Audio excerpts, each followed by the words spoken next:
One Gospel, Part 7. The Birth of John the Baptist. When it was time for Elizabeth to have her baby, she gave birth to a son. Her neighbors and relatives heard that the Lord had shown her great mercy, and they shared her joy. On the 8th day, they came to circumcise the child, and they were going to name him after his father Zechariah. But his mother spoke up and said, "No, he is to be called John." They said to her, "There is no one among your relatives who has that name." Then they made signs to his father to find out what he would like to name the child. He asked for a writing tablet, and to everyone's astonishment he wrote, "His name is John." Immediately his mouth was opened, and his tongue was loosed, and he began to speak, praising God. The neighbors were all filled with awe, and throughout the hill country of Judea, people were talking about all these things.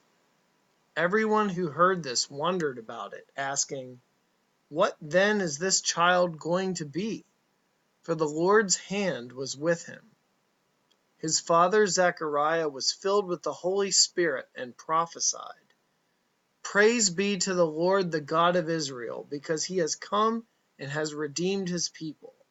He has raised up a horn of salvation for us in the house of his servant David, as he said through his holy prophets of long ago, salvation from our enemies and from the hand of all who hate us, to show mercy to our fathers and to remember his holy covenant, the oath he swore to our father Abraham, to rescue us from the hand of our enemies and to enable us to serve him without fear, in holiness and righteousness before him all our days.